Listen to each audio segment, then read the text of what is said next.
नमस्कार जी, सुप्रभात। श्री सोमवार व्रत कथा।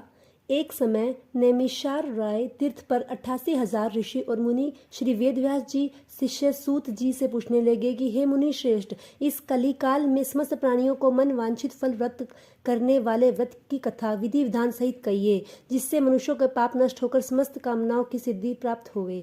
ऋषि और मुनियों की इस पवित्र धारणा का स्वागत करते हुए श्री सूत जी बोले कि कामनाओं को सफल करने वाला सोमवार का व्रत है। सो मैं आप सबके स्नेह वश सोमवार व्रत कथा, सौम्य प्रदोष और 16 सोमवार व्रत का विधि सहित वर्णन करता हूँ। ध्यान लगाकर सुनो। सोमवार व्रत की विधि।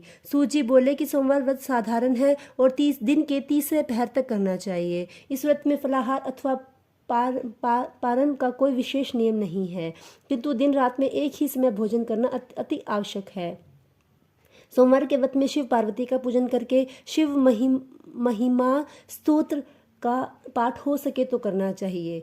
सोमवार का व्रत 3 प्रकार से करना चाहिए। प्रति सोमवार को साधारण, दूसरे सौम्य प्रदोष और तीसरे 16 सोमवार। इन तीनों की विधि एक है। पहले शिव पार्वती का पूजन करने चाहिए और फिर कथा श्रवण करनी चाहिए। इन तीनों की कथा अलग अलग है, जो आगे कहते हैं। अत सोमवार व्रत कथा प्रारंभ। प्राचीन काल में एक धनवान सेठ था, जिसके यहाँ धन की कुछ भी कमी नहीं थी, परंतु सब कुछ होते हुए भी उसे एक बड़ा भारी दुख संतान न होने का और उस पुत्र प्राप्ति की चिंता में हर समय बेचैन रहता था। वह पुत्र प्राप्ति की कामना किसी प्रति सोमवार को भगवान शंकर का व्रत और पूजन नियमानुसार करता था और सायंकाल को शिवजी के मंदिर में धूप दीप जलाया करता था। उसकी सच्ची श्रद्धा भक्ति देखकर एक समय श्री जगन माता पार्वती ने श्री भगवान बोले भंडारी से अन्य विनती के साथ हाथ जोड़कर कहा कि त्रिलोकीनाथ, यह सेठ आप भक्त है, इसलिए आप इस पर कृपा कीजिए और इसकी मनोकामना पूर्ण कर दीजिए। श्री पार्वती जी की यह बात सुनकर देवों के देव श्री महादेव जी बोले कि हे गिरिजा, ये संसार एक कर्म क्षेत्र है। यहाँ प्राणी कर्म करने को ही शरीर धारण करता है। जैसे किसान खेत में जैसा बीज बोता है वैसा ही उसे फल प्राप्त होता है, ठीक इसी प्रकार संसार में जो जैसा कर्म करता है वो वैसा ही फल पाता है। अपनी अपनी करनी का ही सब प्राणी फल भोगते हैं। यह बात सुनकर दयामयी श्री पार्वती जी ने फिर अनन्य विनय कर कहा कि हे प्राणनाथ, जबकि यह बेचारा रात दिन दृढ़ विश्वास के साथ आपकी भक्ति करता है, और तब आप कृपा करके इसके दुख का निवारण कीजिए। आप तो दया के धाम हैं, अतएव इस पर दया अवश्य करनी चाहिए। श्री गिरजा भवानी के इस प्रकार आग्रह करने पर श्री शिवजी महाराज बोले कि हे पार्वती, वैसे तो इससे के किसी भी प्रकार की कोई कमी नहीं है, केवल एक पुत्र का अभाव है। सो ये पुत्र प्राप्ति की चिंता में दिन रात दुखी रहता है। इसके भाग्य में कोई पुत्र नहीं है। फिर मैं इसकी श्रद्धा देखकर और तुम्हारे आग्रह से इसको पुत्र प्राप्ति का वरदान देता हूँ, परंतु यह पुत्र केवल 12 वर्ष ही जीवित रहेगा। इसके पश्चात मृत्यु को प्राप्त हो जाएगा। सो हे पार्वती जी, इसके अधिक मैं इसके लिए और कुछ भी नहीं कर सकता। शिवजी महाराज और पार्वती जी की ये सब बातें वे सेठ भी पूजा करते हुए सुन रहा था।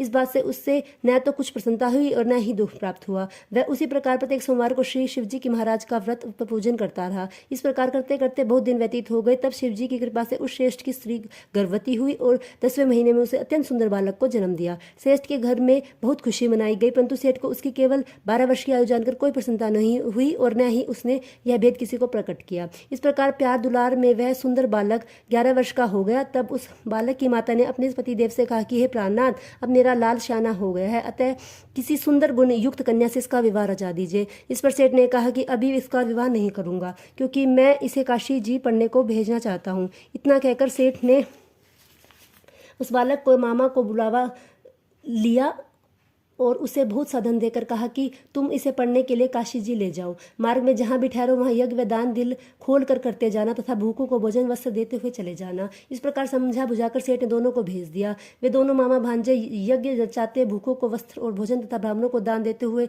चले जा रहे थे। चलते चलते मार्ग में एक शहर में रुके। देवयोग से उस नगर में राजा की कन्या का विवाह होने वाला था और वर पक्ष का जो राजा बारात लेकर आया था उसका लड़का एक आंख से काना था। राजा को इस बात की बड़ी चिंता थी कि काने वर को देखकर कन्या के माता पिता विवाह से इंकार न कर दें। इस कारण जब उसने अति सुंदर सेठ के लड़के को देखा तो मन में विचार किया कि क्यों न इस लड़के को दूल्हा बनाकर बारात का ढुकाव करा लिया जाए, जिससे किसी प्रकार की बाधा न पड़े। ऐसा विचार करके राजा ने उस लड़के के मामा से प्रार्थना की कि तो वे दोनों सहमत हो गए। परंतु उस सेठ के पुत्र को स्नानादि कराकर तेल फुलेल मलकर उसे वर के वस्त्राभूषण पहना दिए। इस प्रकार उसका सौंदर्य और भी अधिक बढ़ गया और उसे घोड़ी पर चढ़ाकर बड़ी धूमधाम से बारात का ढुकाव करवाया। कराया। उस सुंदर वर को देखकर स्त्रियां बहुत प्रसन्न हुई और बड़ी सुंदरता से सब काम हो गया। वर के पिता ने सोचा कि इस समय का काम तो संपन्न हो गया, परंतु आगे फेरों के वक्त कोई बाधा न पड़ जाए, इसलिए विवाह के कार्य में भी उसी लड़के का करा लिया जाए तो अच्छा है। ऐसा विचार कर वर के पिता ने उस लड़के के मामा से विनयपूर्वक अनुकूल वचन कहे कि आप कृपा करके फेरों और अग्निदान का काम भी करा दे तो आपकी बड़ी कृपा होगी, हम इसके बदले में जितना भी कहोगे धन दे देंगे। उन दोनों मामा भांजे ने वर के पिता की यह बात भी स्वीकार कर ली और विवाह का समस्त कार्य बड़ी अच्छी से तरह से संपन्न हो गया। परंतु जब लड़का महल में गया और प्रेमालाप करने के बाद राजकुमारी सो गई तो उसने राजकुमारी की चुंदड़ी के पल्ले पर लिख दिया कि तेरा विवाह मेरे साथ हुआ है, परंतु जो राजकुमार तुझे ब्याहने आया है वह एक आंख से काना है, इसलिए उसके बदले मुझे दूल्हा बनाकर सब कार्य कराया गया है। अब तुझे उसी के साथ भेजा जाएगा और मैं काशी जी पढ़ने जा रहा हूँ। यह बात लिखकर सेठ का पुत्र तो चला गया और जब राजकुमारी सोते से उठी और अपनी चुंदड़ी से पल्ले पर यह बात लिखी देखी तो उसने कान्हे राजकुमार साथ जाने से इनकार कर दिया और साफ कह दिया कि यह मेरा पति नहीं है, मेरा विवाह इसके साथ हुआ है, वह तो काशी जी पढ़ने गया है। यह रहस्य जानकर राजकुमारी के पिता माता ने राजकुमारी को विदा नहीं किया और बारात को खाली ही लौटना पड़ा। बारात के लौट जाने के पश्चात राजकुमारी ने ब्रह्मचर्य व्रत के साथ साथ सोमवार का व्रत करना शुरू कर दिया। उधर सेठ का लड़का अपने मामा के साथ काशी जी में पहुंचकर विद्या अध्ययन के साथ नित्य प्रति यज्ञ करता और याचकों तथा ब्राह्मणों को दान देता। इस प्रकार उस लड़के की आयु 11 वर्ष से 12 वर्ष की हो गई। तब एक दिन उन्होंने यज्ञ रच रखा था कि उस लड़के ने अपने मामा से कहा कि आज मेरी तबीयत बहुत खराब है। यह सुनकर उसके मामा के भीतर लेट कर आराम करने को कहा। मामा की आज्ञा पाकर सेठ का लड़का अंदर जाकर सो गया और सोते ही सोते उसके प्राण निकल गए। थोड़ी देर के बाद जब उसके मामा ने देखा तो उसे मरा हुआ पाया। यह देखकर बहुत दुख हुआ और फिर उसने सोचा कि यदि इस समय रोना पीटना किया तो यज्ञ अधूरा रह जाएगा। अतः अपने धैर्य धारण कर यज्ञ को संपूर्ण कराया और ब्राह्मणों को भोजन वस्त्र व दान देकर विदा किया। यज्ञ में सब देवताओं सहित वहां शिव पार्वती जी भी आए हुए थे। माता पार्वती जी ने तमाम हाल जानकर उस सुंदर गुण युक्त सेठ के पुत्र को मरा हुआ देखकर शिव जी से कहा कि हे प्रभु, यह तो उसी सेठ का पुत्र है जो कि आपके वरदान से हुआ था। पार्वती जी की यह बात सुनकर शिव जी ने कहा, पार्वती इसकी आयु इतनी ही थी सो यह भोग चुका। तब पार्वती जी बोली कि हे प्रभु, यज्ञ में समस्त देवताओं सहित आपने जो भोग यज्ञ के ग्रहण किए हैं वे सब ही निषेध हो गए, क्योंकि यह यज्ञ के समय ही मरा पड़ा है, इसलिए यज्ञ के समय से ही मरा पड़ा है, इसलिए आपको इसे जीवन दान देना चाहिए। दूसरा, एक अबला के साथ इसका विवाह हुआ है और वह आज तक आपका व्रत व पूजन प्रत्येक सोमवार को करती है। उसकी आत्मा की पुकार को भी आप स्वयं जानते हैं क्योंकि आप समदर्शी हैं। तीसरा, इस लड़के का पिता प्रत्येक सोमवार को आपका व्रत और पूजन कर रहा है। क्या वह आपका परम भक्त इसका मरना सुनकर दुख नहीं पाएगा? सो हे प्रभु, आप कृपा करके इसे जीवन दान दीजिए। इस प्रकार पार्वती जी के बार बार आग्रह करने पर शिव जी ने उसको जीवन दान दे दिया। तब शिव जी की कृपा से वह सेठ का लड़का पुनः जीवित हो गया और शिव पार्वती कैलाश को चले गए। अब वह लड़का और उसका मामा प्रसन्नचित उसी प्रकार यज्ञ करते कराते हुए अपने घर को वापस लौटे और उसी नगर में आए जहां उसका विवाह हुआ था। वहां पर जब उन्होंने उस नगर में यज्ञ आरंभ कराया तो खबर पाते ही राजा रानी उस सेठ के लड़के को पहचान कर उसे राजमहल में ले गए और वहां उसकी बहुत खातिरदारी की। इसके बाद बहुत सारा धन दे दास दासियों सहित अपनी लड़की और जामाता को विदा किया। अब वे सब उसी प्रकार यज्ञ रचाते हुए अपने नगर में आ गए। तब उसके मामा ने कहा कि मैं पहले तुम्हारे घर जाकर खबर कर दूं। इतना कहकर मामा चल दिया। उसमें उसके माता पिता अपने ऊंचे मकान की छत पर इस विचार में बैठे हुए थे कि यदि हमारा पुत्र सकुशल वापस लौट आया तो हम भी छत पर से उतर आएंगे, अन्यथा वहीं से गिरकर अपने प्राण का अंत कर देंगे।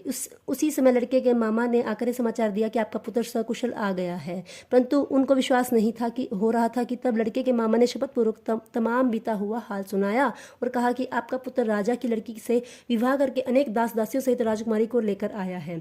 तब तो सेठ ने बहुत खुशी के साथ उनका स्वागत किया और आनंद व प्रसन्नता से रहने लगे। इसी प्रकार जो कोई सोमवार के व्रत को धारण करेगा अथवा इस पुण्य प्रदान करने वाली कथा को पढ़ेगा या सुनेगा, उसके सब दुख दरिद्र नष्ट हो जाएंगे और उसकी सब मनोकामनाएं पूर्ण होंगी। इसमें तनिक भी कोई संदेह नहीं है। इति सोमवार व्रत कथा समाप्त। ओम नमः शिवाय।